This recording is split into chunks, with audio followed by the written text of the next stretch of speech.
If you want to remove a SIM card from Samsung Galaxy Tab A11, what you need to do is we need to take a look at the left side of the tablet where we can find our SIM tray.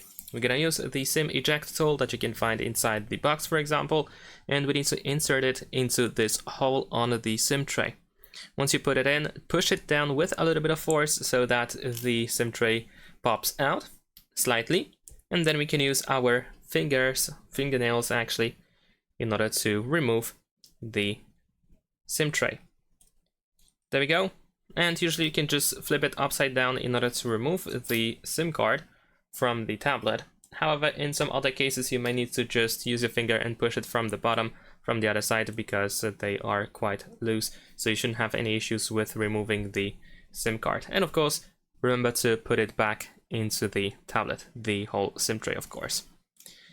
And that's pretty much it. Make sure that the SIM tray is fully in, that it doesn't stick out. Thanks for watching. Leave a like and subscribe.